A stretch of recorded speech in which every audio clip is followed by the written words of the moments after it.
ಅಫ್ಘಾನಿಸ್ತಾನದಲ್ಲಿ ನಡೆದ ಕಾರ್ಯಾಚರಣೆಯ ಸಂದರ್ಭದಲ್ಲಿ ನ್ಯಾಟೋ ಮಿತ್ರ ರಾಷ್ಟ್ರಗಳ ಸೇನಾಪಡೆಯು ಫ್ರಂಟ್ ಲೈನ್ನಲ್ಲಿ ಇರಲಿಲ್ಲ ಎಂಬ ಅಮೆರಿಕ ಅಧ್ಯಕ್ಷ ಡೊನಾಲ್ಡ್ ಟ್ರಂಪ್ ಹೇಳಿಕೆಯು ಅತ್ಯಂತ ಅವಮಾನಕರ ಎಂದು ಬ್ರಿಟನ್ ಪ್ರಧಾನಿ ಪ್ರತಿಕ್ರಿಯಿಸಿದ್ದಾರೆ.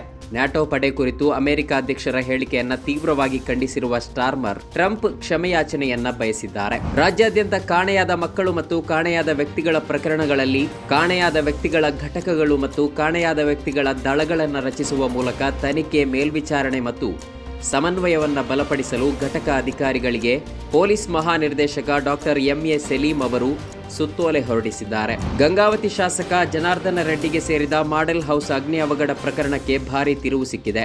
ಪ್ರಕರಣಕ್ಕೆ ಸಂಬಂಧಪಟ್ಟಂತೆ 6 ಅಪ್ರಾಪ್ತರು ಸೇರಿ ಒಟ್ಟು 8 ಮಂದಿಯನ್ನ ಬಳ್ಳಾರಿ ಪೊಲೀಸರು ವಶಕ್ಕೆ ಪಡೆದು ವಿಚಾರಣೆ ನಡೆಸುತ್ತಿದ್ದಾರೆ. ಬಳ್ಳಾರಿಯ ಕೌಲ್ ಬಜಾರ್ ಪ್ರದೇಶದ ನಿವಾಸಿಗಳಾದ 8 ಜನರನ್ನ ವಶಕ್ಕೆ ಪಡೆಯಲಾಗಿದ್ದು, ಸಾಮಾಜಿಕ ಜಾಲತಾಣಗಳಿಗಾಗಿ ರೀಲ್ಸ್ ಮಾಡುತ್ತಿರುವ ವೇಳೆ ಅಜಾಗರೂಕತೆಯಿಂದ ಅಥವಾ ದುರುದ್ದೇಶದಿಂದ ಮಾಡೆಲ್ ಹೌಸ್ಗೆ ಬೆಂಕಿ ಹಚ್ಚಿರುವ ಶಂಕೆ ವ್ಯಕ್ತವಾಗಿದೆ ಎಂದು ಮೂಲಗಳಿಂದ ವರದಿಯಾಗಿದೆ.